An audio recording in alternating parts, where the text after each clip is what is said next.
नमस्कार, आप देख रहे हैं प्रदेश का नंबर 1 और सबसे भरोसेमंद news channel India news Haryana और मैं हूं आपके साथ आयुष चित्रांश। कोरोना की दूसरी लहर का कहर अभी थमा नहीं है और ऊपर से ब्लैक फंगस के बढ़ते मामलों ने सरकार और प्रशासन की चिंता को बढ़ा दिया है। हाल यह है कि हरियाणा, पंजाब, राजस्थान समेत 7 राज्य ब्लैक फंगस को महामारी घोषित करके अलर्ट मोड पर हैं। इन्हीं में अगर बात हम हरियाणा की भी करें तो करीब 300 मामले हरियाणा के अंदर ब्लैक फंगस के सामने आए हैं और अब सभी मेडिकल कॉलेज में 20-20 बेड की अलग से व्यवस्था ब्लैक फंगस के मरीज के लिए की गई है। खुद मुख्यमंत्री और स्वास्थ्य मंत्री इसकी निगरानी कर रहे हैं। अच्छी बात यह है कि नए केस का ग्राफ हालांकि घटता हुआ दिख रहा है, क्योंकि 34 दिन के बाद सबसे कम 6,457 पॉजिटिव केस मिले हैं। 14,734 लोगों ने कोरोना से जंग को जीता है। लेकिन संकट वैक्सीन का भी है, क्योंकि अभी राज्यों को डिमांड के हिसाब से वैक्सीन की सप्लाई नहीं हो रही है। हालांकि प्रदेश सरकार ने ग्लोबल टेंडर लगाने की प्रक्रिया को भी तेज कर दिया है। स्वास्थ्य मंत्री अनिल विज ने बताया है कि टेंडर 1 करोड़ डोज के लिए फ्लोट किए जाएंगे। लेकिन अब बड़ी बहस का सवाल यहीं से ये उठता है कि कोरोना के साथ साथ ब्लैक फंगस से निपटने की आखिर राज्य सरकार के पास क्या तैयारियां हैं। सवाल आज की बड़ी बहस का दूसरा यह है कि तीसरी लहर से बच्चों को बचाने का आगे का प्लान सरकार का क्या है। सवाल आज की बड़ी बहस का यह भी है कि आखिर वैक्सीन का संकट कैसे खत्म होगा। तो ये तीनों ही सवाल अपने आप में बेहद महत्वपूर्ण हैं और आज इन्हीं सवालों के साथ बड़ी बहस की शुरुआत करेंगे। आप बने रहिए हमारे साथ।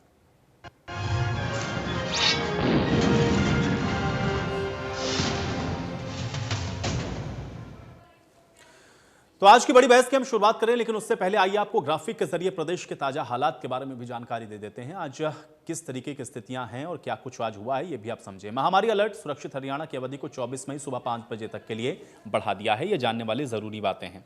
गुरुवार को कोरोना के 6,457 नए केस आए, 14,734 मरीज ठीक हुए। 23 दिन के बाद 15 मई से रोजाना आने वाले नए मरीजों की संख्या 10,000 से कम है। ये भी आपके लिए जानना जरूरी है। जानना आपके लिए यह भी जरूरी है कि महामारी अलर्ट सुरक्षित हरियाणा की अवधि 24 मई सुबह 5 बजे तक के लिए बढ़ाई गई है। ये बेहद ज़रूरी भी है, क्योंकि आप ये जान लें, क्योंकि इस अवधि को अब 5 बजे सुबह 24 मई तक के लिए बढ़ा दिया है। कई और महत्वपूर्ण निर्णय भी लिए गए हैं, ये भी हम आपको एक एक करके बता रहे हैं। आज यानी कि गुरुवार को माफ़ कीजिएगा, कल गुरुवार को कोरोना के 6,457 नए केस मिले। 14,734 लोग ठीक हुए हैं, जबकि रिकवर हुए हैं। ये भी आपके लिए जानना ज़रूरी है, क्योंकि आंकड़े आप देख रहे हैं कि कैसे कम हुए हैं और ये आंकड़ा अब घट के 6,457 तक आ गया है 23 दिनों के बाद।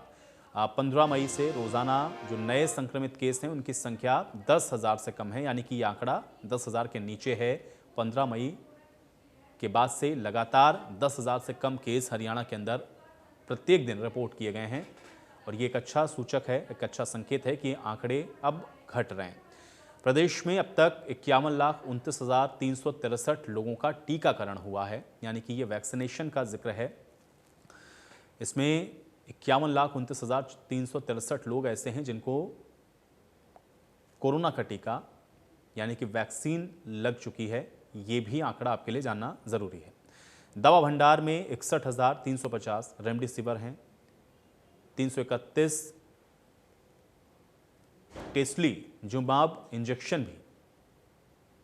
टोसिलीजुमाब इंजेक्शन भी उपलब्ध हैं।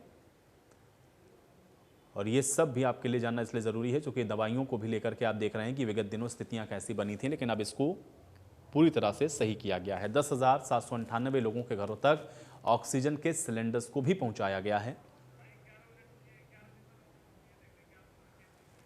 और अब 11 दिनों में कैसे मरीजों की संख्या घटी है, ये भी आप जान लें। 9 मई को 13,548 नए केस मिले, 12,639 ठीक हुए। 10 मई को 12,718 केस आए, 16,192 ठीक हुए। 11 मई को 11,637 केस आए, 15,728 ठीक हुए। 12 मई को 12,490 केस थे, 14,264 मरीज ठीक हुए और 13 मई को 12,286 मामले थे। 16,041 मरीज इस दिन भी डिस्चार्ज हुए।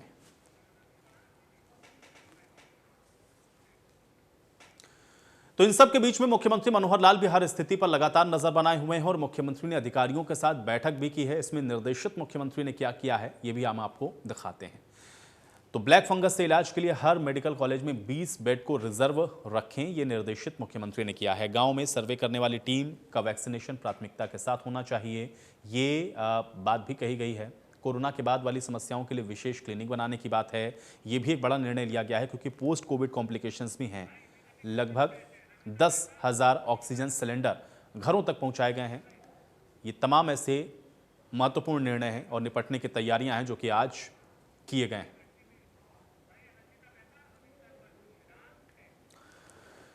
तो क्या तैयारियां की जा रही हैं और किस तरीके से प्रदेश सरकार काम कर रही है और आगे आने वाले भविष्य के लिए किस तरीके से तैयार है, आज इसी पर हम लोग चर्चा करते हैं। फिलहाल 2 मेहमान मेरे साथ जुड़े हुए हैं, उनका परिचय मैं आपके साथ करवा देता हूं। रंजीता मेहता जी हमारे साथ जुड़ रही हैं, प्रवक्ता हैं भारतीय जनता पार्टी की। रंजीता मेहता जी, बहुत स्वागत है आपका इस चर्चा में।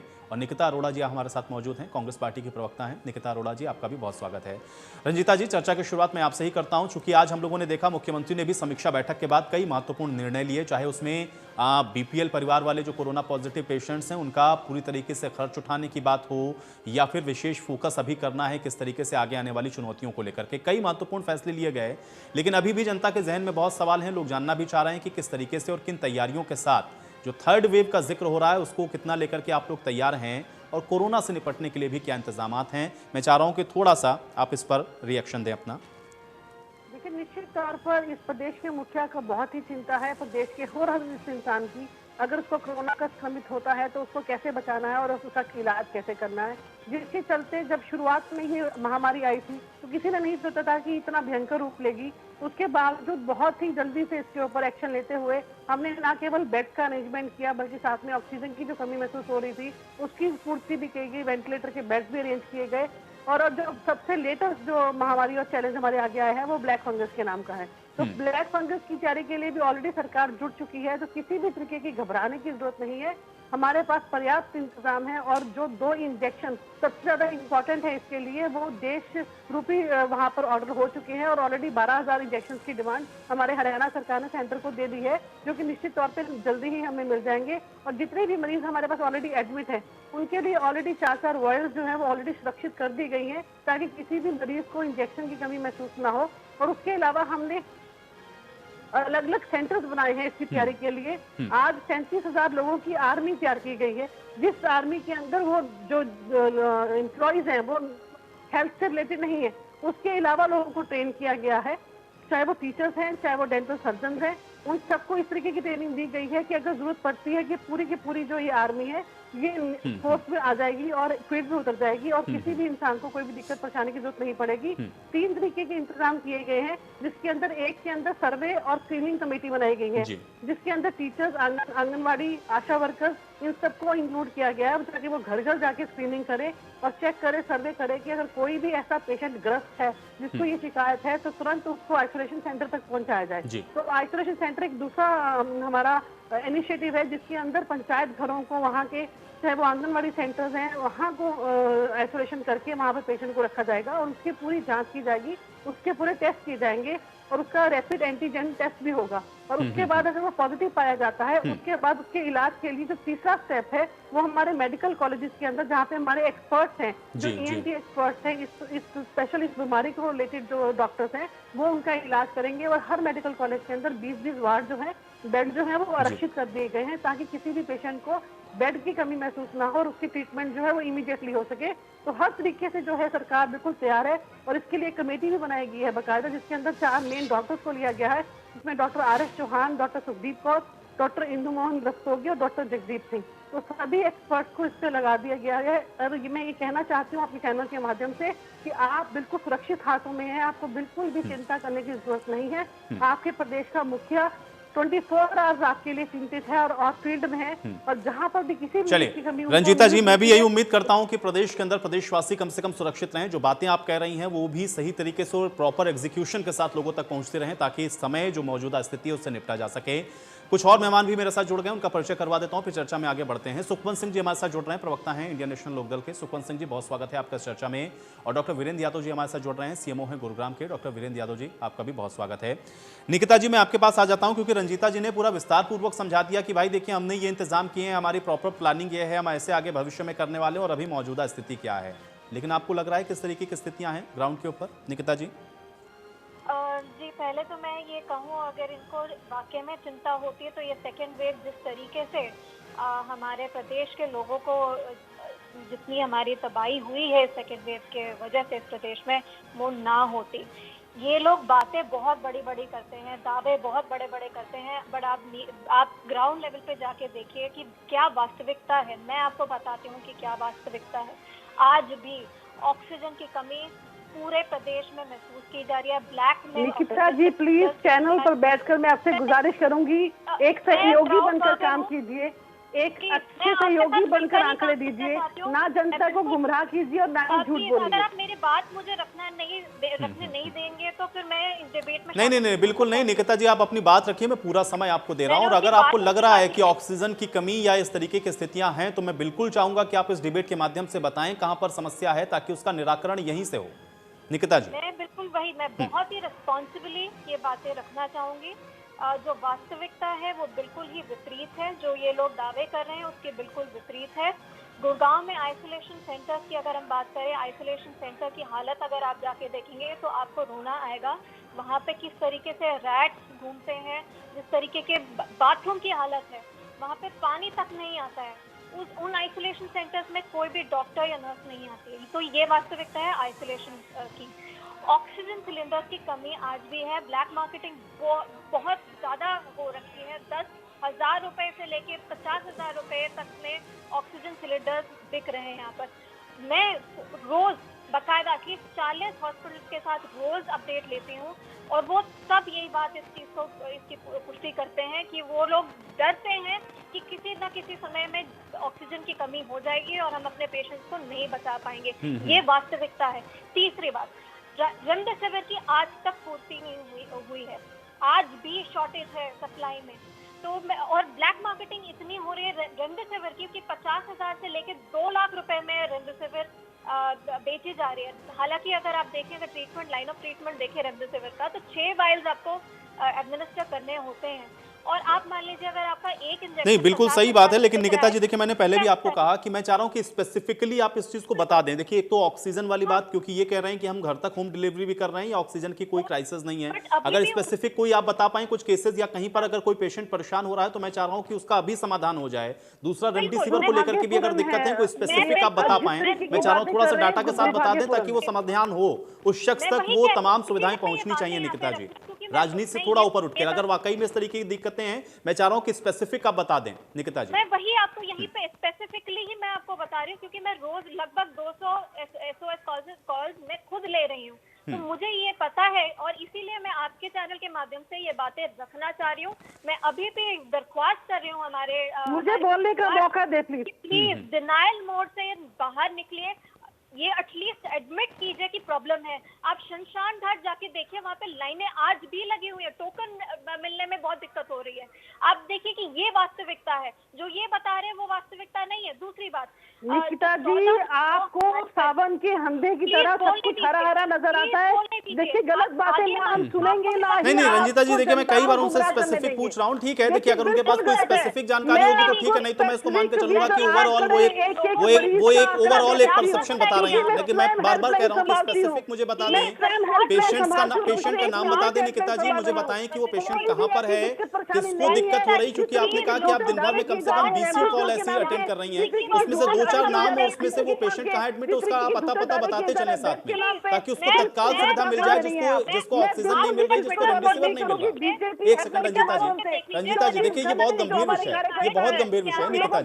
निकिता जी देखिए, किसी की जान का सवाल है, अगर वो बच सकती है चैनल के माध्यम से बच सकती है। यहाँ पे संबंधित विभाग के लोग भी बैठे हुए हैं। देखिए, अगर गुरुग्राम का स्पेसिफिक केस है, सीएमओ हमारे साथ हैं, लेकिन निकिता जी स्पेसिफिक होकर के बताएं ओवरऑल करके कि भाई आरोप लगाने के लिए सिर्फ कि ऐसा है, इससे काम नहीं चलेगा। निकिता जी, थोड़ा सा मुझे लगता है कि इससे फिर परहेज करें। अभी बता रही हूँ आपको, मैं आपको अभी बता रही हूँ कि गुड़गांव से मैं रोज SOS कॉल्स ले रही हूँ। मैंने बहुत सारे ट्वीट में मुख्यमंत्री, मुझे नाम बताइए मुख्यमंत्री जी, मुझे उनका नाम बताइए। बिल्कुल ठीक है निकिता जी, देखिए मैंने कई बार आपसे पूछा, मैं सोच रहा था कि शायद आपके पास वो नाम या स्पेसिफिक पेशेंट्स को आप बता पाएं जिसको वाकई में जरूरत है, तो उस तक हम लोग मदद पहुंचाएंगे, किसी भी तरह से पहुंचाएं। ठीक है, सुखवन जी का मैं रुक करूंगा। ठीक है, मैं समझ गया। ठीक है, मैं सुखवन जी का रुक करता हूँ। सुखवन जी क्या प्रॉपर अरेंजमेंट्स या व्यवस्थाएं आपको माकूल नजर आ रही? क्योंकि रंजीता जी ने तो बहुत कुछ बताया कि इस तरीके की स्थितियों से निपटने के लिए हम लोग इतना तैयार हैं, मौजूदा दौर में ये तैयारियां हैं। हरियाणा की स्थिति को कैसे देख रहे हैं? आपने बात रखने का मौका दिया। देखो, रंजीता जी की बात का अगर हम उसी का ख्याल करें तो उन्होंने तो बहुत अच्छी अच्छी बातें बोली। उन्होंने शुरुआत में एक बात और भी बोली, उसकी तरफ आप लोगों का शायद ध्यान नहीं है। उन्होंने कहा कि इस बात का अंदाजा नहीं था कि ये वेव इतनी इस तरीके से आएगी। साफ है कि सरकार धूल में लटके ला रही है। सरकार को जब ये आभास ही नहीं था कि ये इसकी ग्रेविटी कितनी होगी, ये रंजीता जी ने स्वयं कहा है। देखिए, ना केवल सरकार, पूरे देश को नहीं था जनाब। जिस तरीके से ये वेव आई है इसका अंदेशा किसी को भी नहीं था। उसके बावजूद चमत्कार करके दिखाया इस प्रदेश के मुख्यमंत्री ने। मात्र 15 दिन के अंदर अस्थायी हॉस्पिटल तैयार करना कोई मजाक की बात नहीं है। मात्र 18 दिन के अंदर 500 बेड का हॉस्पिटल। चलिए रंजीता जी और निकिता जी, मुझे लग रहा है सुखमन जी को बोल लेने दें। देखिए, बड़े धैर्यपूर्वक उन्होंने आप दोनों लोगों की बातों को सुना, उनको बोलने का मौका दें। सुखमन जी, बात रखें। हाँ, धन्यवाद आयुष भाई। देखो रंजीता जी, एक बात एडमिट, सबसे और सारी चीजें छोड़ देते हैं हम। चलो, बीमारी भी एक प्राकृतिक आपदा के रूप में आई, पूरे वर्ल्ड में आई, हम उसको भी मान लेते हैं और उसकी ग्रेविटी का सरकार को ना पता हो, हम ये भी चलो मान लेते हैं। अब आयुष भाई, जो काला बाजारी की बात है वो किसका विषय है? वो क्या सरकार का विषय नहीं है क्या? साफ तौर पर हमने शुरुआती दौर में देखा कि किस प्रकार से पैनिक डर फैला है। ऑक्सीजन के सिलेंडर के लिए लोग मारे और उसमें भी क्या हुआ कि लोगों ने अपने घरों में सिलेंडर रख दिए। सरकार मैनेज नहीं कर पाई। 1-1 किलोमीटर के लोगों ने जो ये चलाते थे, आपकी एम्बुलेंस चलाते थे, उन्होंने 1-1 किलोमीटर के 10-10 हजार रुपए दिए। दूसरे इंजेक्शन की कालाबाजारी हुई। यहाँ पे तो सरकार कम से कम अपनी विफलता को साफ ये कहे कि हम सरकार विफल हुई है। रंजीता जी यहाँ बैठ के इस बात को एडमिट करें। हम यहाँ पे आयुष भाई केवल आरोप लगाने के लिए नहीं है, तो अच्छी चीज होगी, क्योंकि प्राकृतिक आपदा है, हम सबके ऊपर संकट है और तो हम सरकार के साथ सहयोग करेंगे, रंजीता जी के साथ सहयोग करेंगे। लेकिन उसका मतलब ये बिल्कुल नहीं है कि रंजीता जी कुछ भी कहें हम उसको कर लें। कालाबाजारी के ऊपर मानने के सरकार कंप्लीटली विफल हुई है, या दूसरे शब्दों में मैं कहूँ कि सरकार ने अपने लोगों के द्वारा करवाई है। ये भी है क्योंकि ये लोग कॉर्पोरेट के और सरमाएदार के वो है, तो कालाबाजारी के ऊपर सरकार विफल हुई है। जहां तक अब की बात है आयुष भाई, इसमें सरकार का एक भी कदम आप बता दें जिसकी वजह से स्थिति सुधरी है। देखो, जिसकी इम्यूनिटी स्ट्रांग थी वो बच गया, जिसकी इम्यूनिटी कमजोर थी वो पकड़ा गया। अब सरकार का इसमें एक भी कदम आप बताएं। जहां तक प्राइवेट हॉस्पिटल है, सरकारी हॉस्पिटल की स्थिति तो आप समझ सकते हैं कि जब सरकार का स्वास्थ्य मंत्री बीमार होता है तो प्राइवेट हॉस्पिटल में जाता है, तो ये सरकार के, ये प्रदेश के लोगों को एक संकेत है, मैसेज है कि क्या स्थिति है इसकी। नहीं, लेकिन सुखमन जी देखिए, मैं इस बात से मैं बिल्कुल इत्तेफाक नहीं रखता हूं। कोई कहां इलाज करा रहा है ये उसकी अपनी खुद की व्यक्तिगत वो हो सकती है, लेकिन बहुत सारे लोग, और हरियाणा के अंदर कितने लोग इन बड़े हॉस्पिटल में अपना इलाज करवाते हैं। प्रदेश की आधी से ज्यादा आबादी तो देखिए इन्हीं हॉस्पिटल्स में इलाज करवा रही है, और कितने लोग रिकवर हुए हैं, सही हुए हैं। कम से कम वो क्रेडिट आप सरकार को ना दे करके वो स्वास्थ्य कर्मियों को, उन डॉक्टर्स को तो आप दे ही सकते हैं जिन्होंने दिन रात मेहनत करके उन सारे पेशेंट्स को सही किया है। ये एक पॉजिटिव बात तो हो सकती है ना, क्योंकि बड़े अस्पतालों का रोग कितने लोग कर पाते हैं। आप मेरे को बोलने देंगे? मैं कह रहा हूं कि स्वास्थ्य कर्मियों को मैं सैल्यूट करता हूं, लेकिन वो प्रदेश का स्वास्थ्य मंत्री अनिल विज व्यक्ति नहीं है। अनिल विज इस प्रदेश का स्वास्थ्य मंत्री है, और वो जब बीमार होता है तो उसको अपना इलाज स्वास्थ्य सरकारी संस्थान में करवा करके प्रदेश के लोगों को ये कॉन्फिडेंस देना चाहिए कि सरकार के सरकारी संस्थान जो है वो इतनी अच्छी तरीके से वेल मैनेज है कि वहां पर भी कोई भी करा सकता है। अब अनिल विज के प्राइवेट संस्थान में जाने पर, प्राइवेट इंस्टीट्यूशन, चलिए सुखमन सिंह जी, देखिए ये एक और विषय हो सकता है। हालांकि मैं इसको इस तरीके से नहीं देखता हूं। जिस अस्पताल का आप जिक्र कर रहे हैं वो भी हरियाणा के ही अंदर है, और मुझे लगता है कि इसके लिए कोई, मुझे इस तरीके की इफ्बट वाली बात नहीं होनी चाहिए। हालांकि कोई बड़ा नेता मुझे बता दीजिए जो उस अस्पताल का रुख ना करता हो, और भगवान ना करे किसी को अगर भविष्य में भी जरूरत पड़े तो उसी अस्पतालों का लोग रुख करते हैं। इसीलिए मैंने कहा कि प्राइवेट अस्पताल में जाना ये किसी इंसान की अपनी व्यक्तिगत ये उसका अपना व्यक्तिगत अधिकार है कि वो अपना इलाज कहां करवा रहा है। हालांकि उत्तर प्रदेश ऐसा नहीं है, प्रदेश के अंदर आप देखेंगे बहुत सारे लोग इन्हीं अस्पतालों के अंदर सही हुए हैं, और वो तमाम डॉक्टर्स हैं जो कि लगातार दिन रात लगे हुए हैं। मैं इस विषय में नहीं जाना चाहता हूं, क्योंकि ये बहुत बड़ा डिबेट का टॉपिक है। देखिए, ये अपना अपना अधिकार है, लोग कौन कहां इलाज करवाने जा रहा है। वीरेंद्र जी, मैं आपका रुख करता हूं। हालांकि ये थोड़ा सा पॉलिटिकल है वीरेंद्र जी, लेकिन फिर भी चूंकि यहां पर ये चर्चा उठी तो मैं चाह रहा हूं कि उसका जवाब देते हुए थोड़ा तैयारियों पर मैं आऊंगा। मुझे ये बताएं वीरेंद्र जी, चूंकि अभी निकिता जी कह रही थी कि खासतौर से स्पेसिफिकली उन्होंने गुरुग्राम का जिक्र किया, जिसमें वो आइसोलेशन सेंटर्स का भी जिक्र कर रही थी, ऑक्सीजन का भी जिक्र उन्होंने किया, रेमडेसिविर का भी जिक्र किया। गुरुग्राम की स्थिति क्या है, चूंकि वो कह रही थी कि वहां अभी भी इन सारी चीजों की शॉर्टेज है या वहां पर अनियमितताएं हैं, बहुत सारी चीजें ऐसी हैं जो कि अप टू मार्क नहीं है। मैं चाह रहा हूं कि वीरेंद्र यादव जी आप थोड़ा इसका जवाब दें। चित्रांत जी, जहाँ तक सवाल है ऑक्सीजन का, ऑक्सीजन की एट प्रेजेंट कोई कमी नहीं है। किसी भी कोई एसओएस जो पहले रेज हुए थे इनिशियली, कहीं पर भी नहीं है। आज की डेट में अगर मैं कहूँ जो ऑफिशियली हमारे पास 47 टन के आसपास, मीट्रिक टन के आसपास ऑक्सीजन लगातार उपलब्ध है, बल्कि बफर स्टॉक भी अवेलेबल है। और जहाँ तक लोगों में घरों में सिलेंडर उपलब्ध कराने की बात थी, उसकी भी जो ऐप बनाई गई है और उसमें भी 2 से 4 घंटे, अगर नजदीकी है तो आपको 2 घंटे, अदरवाइज 4 घंटे में आपको इवन घरों पर भी ऑक्सीजन सिलेंडर उपलब्ध करवाए जा रहे हैं। जहां तक सवाल है रेमडेसिविर का, रेमडेसिविर की इस वक्त भी हमारे पास 4000 से ज्यादा डोजेज उपलब्ध हैं।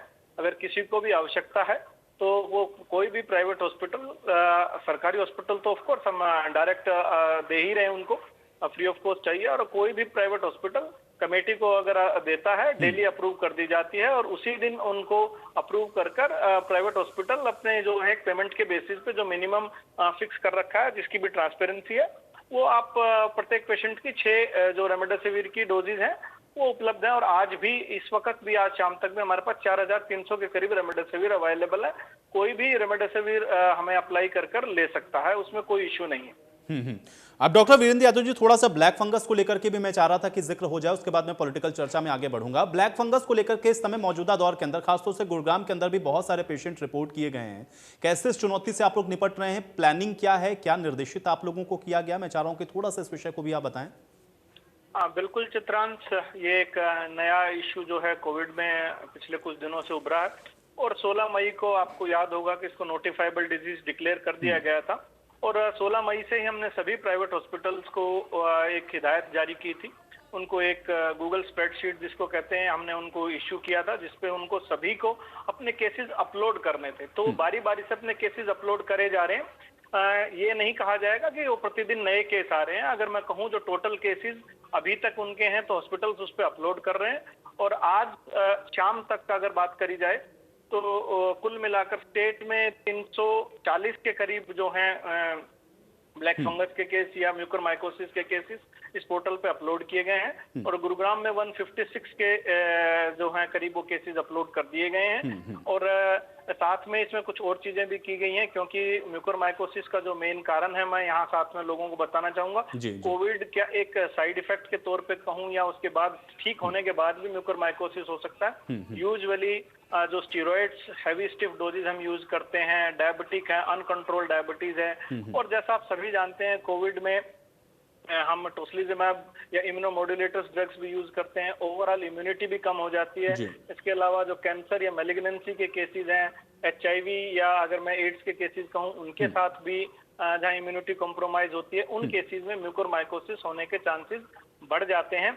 तो इस वजह से हमने न केवल इसको नोटिफाइबल डिजीज डिक्लेयर किया है, बल्कि एक नोटिस भी सभी केमिस्ट को कहूँ या ड्रग स्टोर्स को कहूँ या हरियाणा में इशू किया गया है कि जो स्टीरॉइड्स की है वो विदाउट प्रिस्क्रिप्शन अवेलेबल अब नहीं रहेगी। इस पे एनफोर्समेंट की जरूरत है। और यहाँ मैं, जैसा आपने कहा चित्रांश, कोई राजनीति या कोई वो नहीं, इसमें सभी के सहयोग की जरूरत है, आम जन की, सभी की, क्योंकि ना केवल एनफोर्समेंट हमें आम जन को भी करनी चाहिए, बगैर प्रिस्क्रिप्शन के हम भी किसी को मजबूर ना करें, स्टीरॉइड या ऐसी मेडिसिन हम ना लें, क्योंकि अल्टीमेटली देखिए सफर हमें ही करना पड़ेगा। उसमें आप भी हो सकते हैं, मैं भी हो सकता हूँ, कोई भी हो सकता है। तो स्टीरॉइड्स का अननेसेसरली यूज ना करें, इसकी हम भी कोशिश कर रहे हैं। सभी को, प्राइवेट हॉस्पिटल्स को भी और केमिस्ट को भी और ड्रगिस्ट को भी, जिसको कहना चाहिए जो ड्रग स्टोर्स हैं, उनको हमने अनुरोध किया है कि बगैर प्रिस्क्रिप्शन के, विदाउट वैलिड प्रिस्क्रिप्शन के, एक MBBS डॉक्टर या MD डॉक्टर की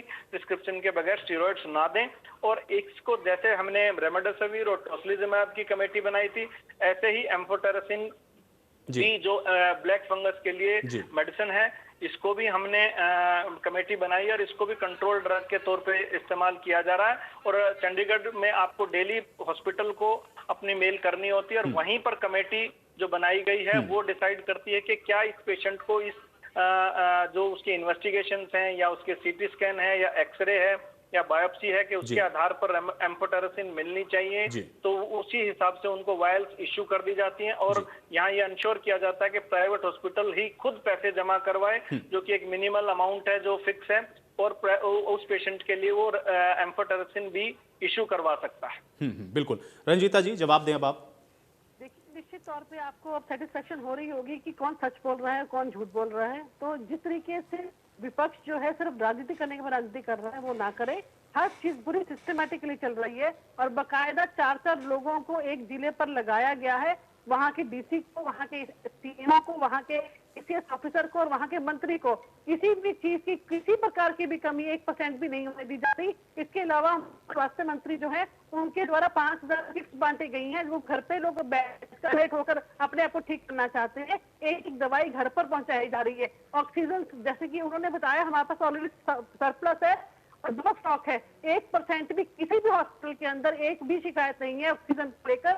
अब हमारा रिकवरी रेट भी अच्छा हो रहा है और सबसे बड़ी राहत की बात तो यह है कि पूरे देश के अंदर जो सबसे ज्यादा कम डेथ रेट है तो वो हरियाणा का है। वो इसी वजह से है कि हरियाणा का मुख्यमंत्री 24 घंटे आपकी सेवा के लिए आपके बीच में है। और सबसे बड़ी बात यह है कि जितने भी फाइनल ईयर के स्टूडेंट्स थे उनको उनकी सेवाएं भी ले ली गई है ताकि डॉक्टरों की कमी महसूस ना हो। और उसके अलावा आइसोलेशन जो है वो हर जो 300 गवर्नमेंट स्कूल थे उनको कन्वर्ट कर दिया गया है और वहाँ पे आइसोलेशन सेंटर बना दिए गए हैं ताकि लोगों को एक दूसरे से इन्फेक्शन ना बढ़े। और जहां तक बात है एक्टिव पेशेंट्स की, तो उसकी रेशो भी डे बाय डे कम आ जा रही है। और मैं स्वयं हेल्पलाइन संभालती हूँ, इसलिए मैं किसी और की वजह से नहीं, मैं अपनी वजह से आपको बता रही हूँ।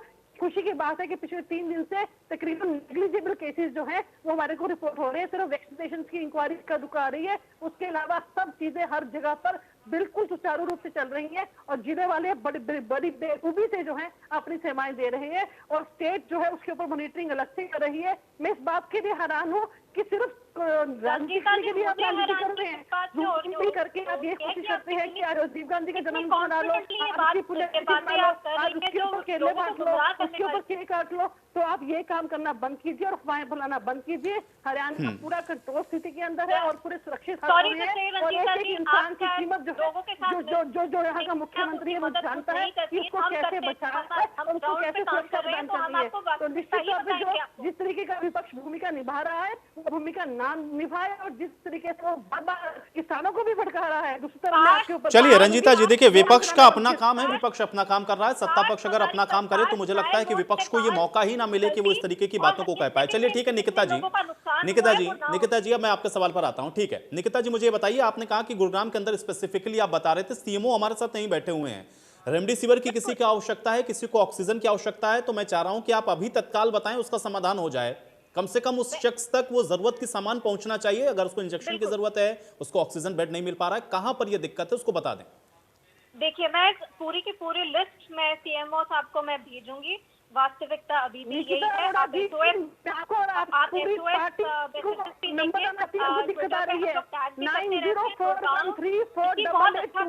हमारा हेल्पलाइन नंबर है, आप आधी रात को 2 बजे भी फोन करेंगे, आपको उसका रिजल्ट भी मिलेगा और आपको हेल्प भी मिलेगी। दूसरा नंबर है 904154। ये कोई तरीका नहीं होता। जब भी मैं आपकी डिबेट में आती हूँ आप कॉल करेंगे और इंजेक्शन मांगेंगे तो आपको बोलेगा। इसलिए पूरी जो टीम है। ठीक है रंजीता जी ठीक है, निकिता जी को बोलने दीजिए। लेकिन निकिता जी, पूरी लिस्ट से बेहतर है कि अगर आप मैं बताऊं कि कोई क्रॉनिक पेशेंट या कोई अगर इस समय बहुत ज्यादा आवश्यकता वाला व्यक्ति जिसको ऑक्सीजन की अभी तत्काल बहुत जरूरत है, वो आदमी परेशान हो रहा है, वो परिवार परेशान हो रहा है, तो आप अभी तत्काल बताएं, क्योंकि इस समय एक पल भी व्यर्थ करना मुझे लगता है कि अच्छा नहीं है। आप बताएं, यहाँ पर सीएमओ हैं हमारे साथ, उन्होंने अभी बताया, चैनल पर बैठ के बताया कि इस समय ऑक्सीजन की कोई दिक्कत नहीं है, रेमडेसिविर की कोई दिक्कत नहीं है, उस शख्स तक वो मदद पहुंचे। बाहर नहीं लूंगी। आप मुझे बोलने का वक्त नहीं देते हैं। रंजीता जी बीच में बोलने लग जाती हैं। मैं अगर आपको इस बात का एहसास नहीं था। रंजीता जी प्लीज कृपया करके, स्थिति गंभीर है आज भी और गंभीर होगी। 6 महीने बाद चलिए रंजीता जी थोड़ा बोलने दें, निकिता जी को भी भाई बोल लेने दें, बोल लेने दें निकिता जी को बोलने दें भाई। ठीक है रंजीता जी, थोड़ा सा धैर्य रखें। को किसी बात की जरूरत है तो रंजीता जी, निकिता जी को बोलने दें, थोड़ा सा धैर्य रखें। निकिता जी की भी बात आनी चाहिए, सुनना पड़ेगा भाई, विपक्ष की भी बात सुननी है। वो क्या कह रहे हैं वो भी जानना जरूरी है, क्योंकि लोगों की जिंदगी से जुड़ा हुआ ये सवाल है। निकिता जी कंप्लीट करें। उसकी सीरियसनेस तो आप नहीं समझ रहे हैं यहाँ पर।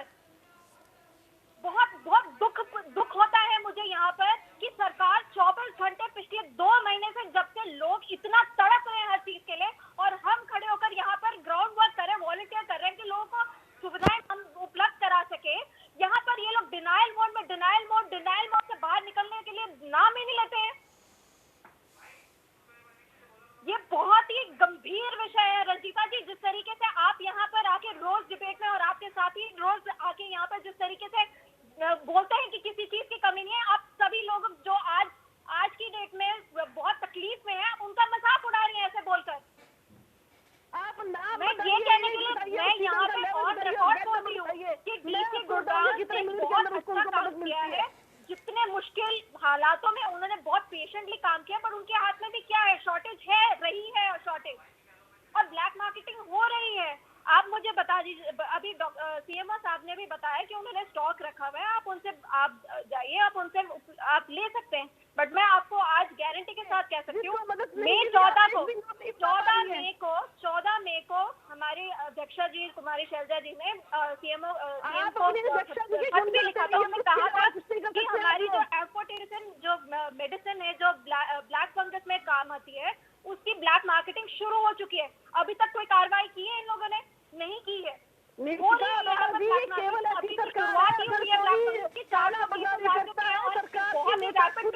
चलिए निकिता जी और रंजीता जी, देखिए आप लोग की ऑडियो भी मुझ तक स्पष्ट नहीं आ रही। मैं दोबारा आप लोग के पास आऊंगा। मैं सुखपन जी का रुख कर लेता हूं। सुखपन जी, अगर वाकई में दिक्कतें हो रही हैं या इस तरीके की कोई परेशानी है, तो मुझे लगता है कि थ्रू द चैनल या प्रॉपर चैनल जो बात यहां पर कही जा रही है, जो सीएमओ यहां पर कह रहे हैं, उसके हिसाब से उस आधार पर उस समस्या का निराकरण हो सकता है। क्या आपको लग रहा है कि सारी ही व्यवस्थाएं इस कदर खराब हैं कि उसका कोई समाधान या इस समय सरकार उसके बारे में गंभीरता से सोचती हुई नजर नहीं आ रही? क्योंकि अगर ऐसा है तो फिर ये आंकड़े और फिर इस तरीके से पॉजिटिविटी रेट, ये सब कैसे जो है सही होता हुआ दिख रहा है? मैं ये भी फिर आपसे समझना चाहूंगा। सुखमन जी, देखो आयुष भाई, मैं दोबारा अपनी बात को रिट्रेट करता हूं कि जो इम्यूनिटी हरियाणा प्रदेश के लोगों की है, उससे अगर वो रिकवर कर रहे हैं, तो इसका सरकार का एक भी स्टेप आप बता दें। जहां तक सीएमओ साहब की बात है, उन्होंने बड़े अच्छे तरीके से सारी बातों को रखा, मैं उनकी बात से सहमत हो भी सकता हूं। वो सरकार के अधिकारी हैं, सरकार की पोल वो नहीं खोलेंगे, वो काम हमारे जिम्मे है। आयुष भाई, इतिहास जो है ना, वो आज एकदम से स्थिति कोई स्वर्ग जैसी नहीं होगी। ब्लैक मार्केटिंग अब भी जारी है। अब भी जो है ना, लोगों ने जैसे तैसे करके, मेरे को रंजीता जी यहाँ बैठी हैं, वो भाषण ला देकर के ये बताएं कि सरकार के इस कदम से जो है ना स्थिति वो सुधरी है। ब्लैक मार्केटिंग आज भी जारी है। अभी आप ब्लैक फंगस की निकिता जी ने बात की, अब ये अलग विषय है कि वो बोलने नहीं देती।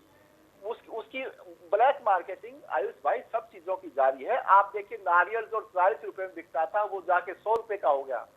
दूसरी जो चीजें की जो दूसरी चीजें, वो सब भी उनकी भी किस प्रकार से काला बाजारी हुई, किस प्रकार से स्टॉक हुआ, उनके रेट किस प्रकार से ऊपर गए। फल है, सब्जियां हैं, अन्य जो जरूरियात चीजें हैं। अब छोड़िए दवाई और ऑक्सीजन की, उसको तो वो तो मिल ही नहीं रहे कहीं पर भी। लोग पैसे लेके घूमते रहे, लेकिन वो मिल ही नहीं। एक किलोमीटर के 10,000 रुपए लिए। मैं ये कहता हूँ, चलो हम बीमारी की ग्रेविटी को समझने में सरकार नाकाम रही। चलो एक मुख्यमंत्री इस प्रकार से जो बना और उसको समझ नहीं है, तो वो बीमारी की आप बहुत बात छोड़ रहे हैं, वो अनएक्सपेक्टेड खतरा है। लेकिन कम से कम आप ब्लैक मार्केटिंग को या प्रदेश की जो व्यवस्था थी, जो सामान था, उसको महंगा होने से तो बता सकते थे ना। जरूरियात की चीजें, फल है, सब्जी है, दवाइयाँ है, वो तो आप आम आदमी को उपलब्ध करवा सकते हैं ना। ब्लैक मार्केटिंग जो लोग करते हैं, उनको तो आप ये बताइए कि हरियाणा प्रदेश में ब्लैक मार्केटिंग करने वाले लोगों को आपकी सरकारों की तरफ भी हमने काम नहीं अगर किया। बात करते हैं तो कितने कालाबाजारी कर, क्या हरियाणा प्रदेश में कालाबाजारी हुई है? नहीं। आप बता दीजिए, रंजीता जी बैठी यहाँ पे, कितने लोगों पर केस दर्ज किए इन्होंने? चलिए रंजीता जी इसका जवाब दे दीजिए। ब्लैक मार्केटिंग को रोकने के लिए क्या किया गया, सरकार ने स्पेसिफिकली क्या किया?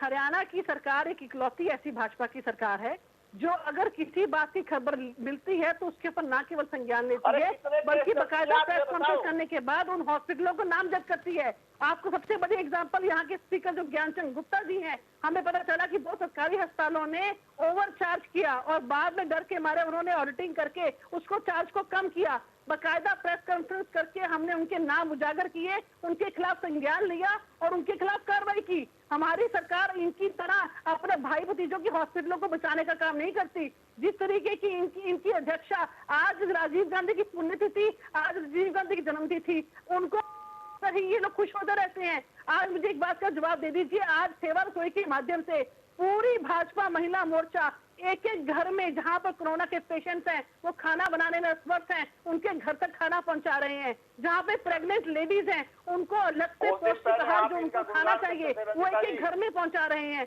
पूरे हमारे मंत्री से लेकर संतरी तक, हमारे एक कार्यकर्ता से लेकर एक लोग जो हैं वो लोगों की सेवा में लगे हुए हैं। इनसे पूछिए, ये सिर्फ फोटो खिंचवाकर और जूम मीटिंग करके लोगों को बचाया नहीं जा सकता। जिस तरीके के हालात इस हरियाणा के अंदर आज इस मुख्यमंत्री ने सुरक्षित माहौल दिया है, उसके लिए हमें उनका धन्यवाद भी होना चाहिए। ठीक है, और आगे भी कोई डॉक्टर वीरेंद्र यादव जी बीमारी मुझे आएगी, बताइए, हम ठीक है, उससे देखिए लड़ने के लिए पॉलिटिकल तैयार चर्चा तो हैं। होती रहेगी, लेकिन थोड़ा सा मैं तैयारियों को लेकर के जरूर समझना चाह रहा हूँ। अब अगर तीसरी लहर की बात अगर यहाँ पर हो रही है, स्पेसिफिकली ये कहा जा रहा है कि बच्चों को ये ज्यादा हिट करने वाला है, तो ऐसे में क्या तैयारियां की गई हैं, निर्देशित क्या किया गया और कैसे ये थर्ड वेव से बच्चों को हम सुरक्षित रख सकते हैं, इसको लेकर के कितना तैयार हैं आप लोग? मैं चाह रहा हूं थोड़ा सा इस विषय को अगर आप बताएं। दोबारा बिल्कुल रिपीट चित्रांश, एक तो कोरोना मैंने पहले भी कई बार जब आपके साथ बात हुई है तो जिक्र किया है, एक लर्निंग कर्व रहा है। कोई भी प्रेडिक्शन करना कोविड में मैं नहीं समझता ठीक होगा। और डेफिनेटली अक्टूबर नवंबर में तीसरी वेव की बात की जा रही है और संभवतः जो बच्चों को लेकर शक जाहिर किया जा रहा है कि उनको ज्यादा इफेक्ट होगा, में भी एक रीजन ये है कि अभी बच्चों के लिए वैक्सीनेशन उस लेवल पर नहीं आई है, तो शायद एक्सपोजर बच्चों का हो सकता है। लेकिन इसके लिए जो तैयारियां हैं वो सारी इस वजह से मैं कहूंगा कि इस बार शायद ऑफ गार्ड हुआ रहा था, क्योंकि बहुत ज्यादा कोविड का संक्रमण रहा। लेकिन हमारे पास ऑलरेडी सभी सिविल हॉस्पिटल्स में कहूँ या जितने भी टर्शरी केयर के प्राइवेट सेटअप कहूँ, इवन सीएचसी तक भी कहूँ या सब डिविजनल हॉस्पिटल तक भी कहूँ, वहां पर हमारे पास बच्चों के लिए जो बेड्स की सुविधा वो हमेशा से उपलब्ध रही है। जो मैटरनिटी सर्विसेज के साथ हमेशा अगर हर सिविल हॉस्पिटल में 20 से 40 बेड हमेशा उपलब्ध रहे हैं। तो ये बेड्स हम आने वाले टाइम में इन केस अगर जरूरत पड़ती है तो ये यूज किए जा सकते हैं, जिनको हम एसएनसीयू या नीकू के वार्ड बोलते हैं। और जैसा मैंने बताया, जो टर्शरी के लेवल के हॉस्पिटल्स हैं, चाहे वो प्राइवेट हों या मेडिकल कॉलेजेस हों, उनमें पीकू यानी पीडियाट्रिक इंटेंसिव केयर यूनिट्स वो अवेलेबल हैं।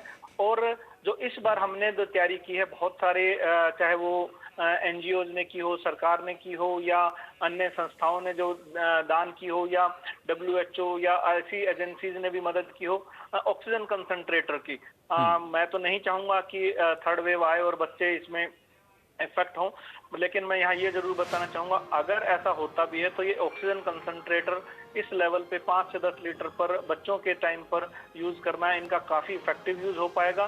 तो संभवतः उस टाइम जो इस बार ऑक्सीजन की वजह से इश्यूज हुए थे वो नहीं हो पाएंगे। और हम उम्मीद करते हैं कि क्योंकि अभी जैसे और वैक्सीन को परमिशन दी जा रही है और आने वाले दिनों में अगर वैक्सीन का ट्रायल पूरा हो जाता है और बच्चों पर भी वैक्सीन हम परमिशन मिल जाती है ICMR से या WHO की गाइडलाइन से, तो संभवतः बच्चों पर भी इतना इफेक्ट नहीं होना चाहिए। लेकिन मैं एक बार फिर वही बात कहूंगा, बजाय कि एक दूसरे पर दोषारोपण हम करें या मैं समाज के लिए बोलूं या उनको कहूं, हमारे को वापस वो चीजें फिर अपनानी पड़ेंगी, कोविड अप्रोप्रिएट बिहेवियर वापस। अगर ये संक्रमण की वेव जैसा आपने कहा ऑलमोस्ट घट गई, आज मैं अगर गुड़गांव का लेटेस्ट आपको आंकड़ा बताऊं तो हमारे पास 623 केस हैं, जहां हम 5000 पर पहुंचे थे, वहां हम वापस 500 या 600 के डिजिट पर वापस आने लगे। लेकिन जहां पहले भी मैंने बताया था, हम 17 या 18 केस से भी हम 5000 पर पहुंचे थे। उसका रीजन वही है, अल्टीमेटली हमें कोविड अप्रोप्रिएट बिहेवियर अपनाना पड़ेगा और हमें सीखना पड़ेगा एक दूसरे से, और समाज को एक दूसरे का साथ बिल्कुल देना पड़ेगा, तभी पॉसिबल है थर्ड वेव को इतना अग्रेसिव ना होने दें।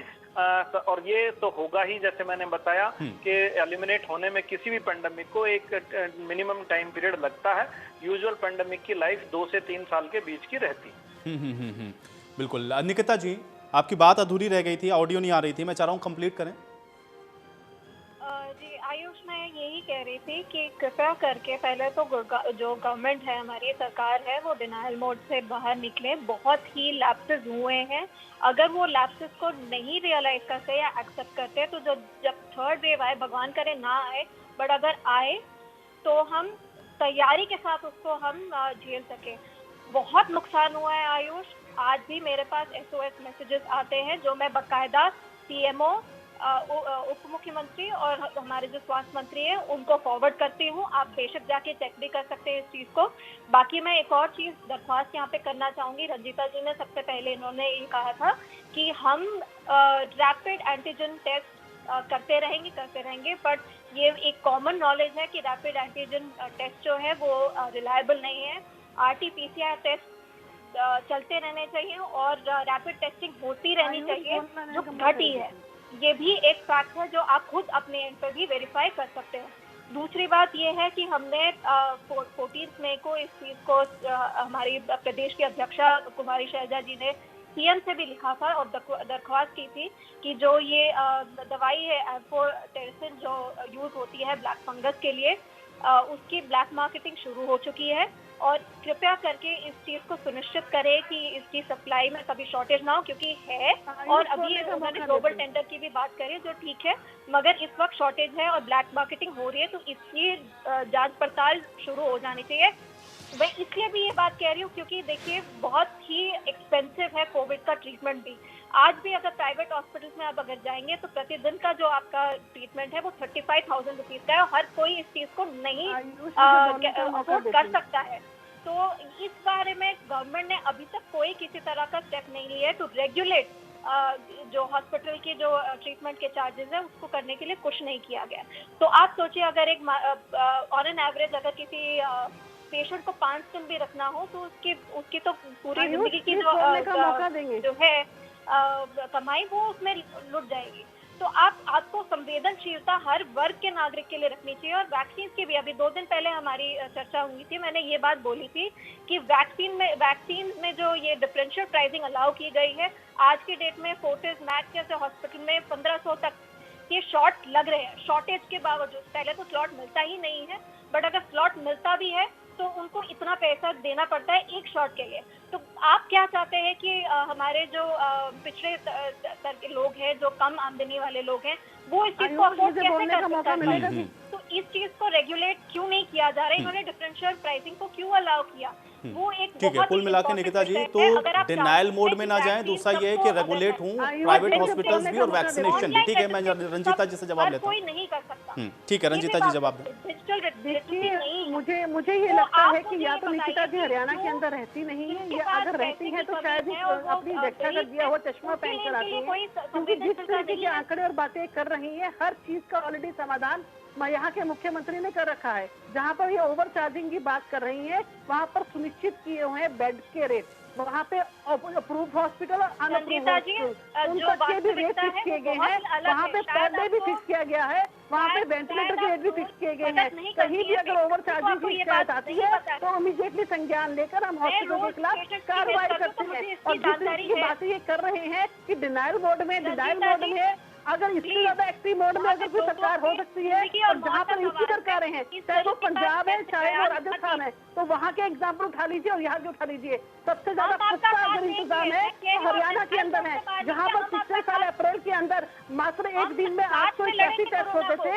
आज यहाँ पर पर डे 50,000 से ज्यादा टेस्ट हो रहे हैं। और हमारा ये लक्ष्य है कि आने वाले अगस्त के महीने से पहले हर एक हरियाणवी को इंजेक्शन लग जाए, ताकि इस महामारी को दोनों डोज लेकर अपने आप को सुरक्षित कर सके। और जहाँ तक वैक्सीनेशन की बात है, प्राइवेट हॉस्पिटल्स की बात है, हमारे तरफ से वैक्सीन हर सेंटर में बकायदा कैंप लगा कर फ्री लगाई जा रही है। 1 रुपया भी किसी पेशेंट को नहीं दिया जा रहा। और उसके बावजूद अगर आप झूठ बोलने के लिए बैठते हैं और ट्रेनिंग को लेकर बैठते हैं तो उसका कोई इलाज नहीं है। पूरा हरियाणा सुरक्षित और सुरक्षित हाथों में है। पूरा एक जन जो है वो लोगों की सेवा में लगा हुआ है, चाहे वो उनको कोविड वाले बेड दिलवाने का मामला है, चाहे उनको वेंटिलेटर दिलवाना है, चाहे उनको रेमडेसिविर इंजेक्शन दिलवाना है, चाहे अब जो नई बीमारी आई है ब्लैक फंगस, उसके लिए इंजेक्शन हो, चाहे वो एम्फोटिसिन हो, दोनों चीजों की एक इंजेक्शन को मॉनिटर किया जा रहा है ताकि उसकी ब्लैक मार्केटिंग ना हो। बाकायदा कमेटी बनाकर सूचित किया गया है कि हर जरूरतमंद को इंजेक्शन लगे।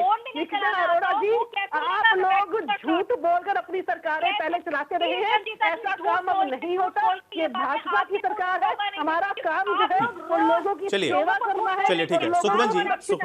सुखवंत जी मुझे बताइए, चूंकि आपने 2 बार इस बात को दोहराया कि देखिए इस समय जो लोग रिकवर हो गए या जो लोग बच गए उनकी इम्यूनिटी चूंकि स्ट्रांग थी, इस वजह से वो इस महामारी से बाहर निकल आए। ऐसा क्यों लग रहा है? क्या इसका थोड़ा सा भी क्रेडिट सरकार को या फिर डॉक्टर्स को, पैरामेडिकल के स्टाफ को, ट्रीटमेंट को नहीं मिलना चाहिए? सिर्फ इम्यूनिटी अच्छी थी इसलिए बच गए, ऐसा क्यों लग रहा है आपको? देखो आयुष भाई, मेरे जो कितने ब्लैक मार्केटिंग करने वाले लोगों पर केस दर्ज है, रंजीता जी ने उसका जवाब नहीं दिया। मैं ये बात क्यों कह रहा हूँ? मैं सैल्यूट करता हूँ सभी मेडिकल लाइन के जो लोग हैं, नर्सिस हैं, डॉक्टर हैं, पैरामेडिकल के जो स्टाफ के जो लोग हैं, उन सबको मैं सैल्यूट करता हूँ कि उन्होंने जो भी कंडीशन थी उस कंडीशन में बहुत ज्यादा उन्होंने स्ट्रगल किया और लोगों की मदद की। मैं आयुष भाई इसलिए कह रहा हूँ कि कोविड में देखो बहुत ज्यादा कैजुअलिटीज हुई, भगवान के पास ले गए लोग, जो बच गए वो आर्थिक रूप से मारे गए, उनका कचूमर निकल चुका है और वो लोग पूरी जिंदगी जो है ना अपने आप को स्थायित्व नहीं दे पाए। ये सरकार जो जहाँ पे जो स्वास्थ्य के रूप में हर वर्ग के व्यक्ति की मदद करनी चाहिए थी। निकिता जी ने ठीक कहा कि अब 35-35 हजार पर डे का खर्चा। अब सरकार, मेरे को तो इस बात पे शर्म आती है कि रंजीता जी यहाँ बैठ करके और अपने तरीके से अपने ढोल बजाती है। अब शर्म इस बात पे आनी चाहिए कि किस प्रकार से ब्लैक मार्केटिंग करके शर्म तो आपको आनी चाहिए। यहाँ पे चैनलों पर बैठकर आप लोगों को झूठ बोलते हैं, लोगों के लिए ना लोगों को आनी चाहिए। सरकार यहाँ पे अच्छे काम कर रही है, तारीफ तो क्या कर रही है, उसके बाद जो बैठकर आप लोग झूठ के पुलिंदे खोलकर यहाँ पर बैठे हैं। चलिए अब इसी आरोप प्रत्यारोप के बीच से चर्चा में यही समाप्त करूंगा। आप सभी का बहुत शुक्रिया समय निकालने के लिए, चर्चा का हिस्सा बनने के लिए। हालांकि व्यवस्थाएं भी सुदृढ़ हों, लोगों की जान को भी बचाया जा सके और जो बातें कही जा रही हैं उसको सही तरीके से जमीनी हकीकत में भी उतारा जा सके, इसी पर फोकस इस समय गवर्नमेंट का होना चाहिए। और शायद ये स्थितियां इस समय बनती हुई दिख रही हैं और यही वजह है कि जो केसेस हैं वो फिलहाल हरियाणा के अंदर कम होते हुए नजर आ रहे हैं। आज बड़ी बहस में मेरे साथ फिलहाल इतना ही।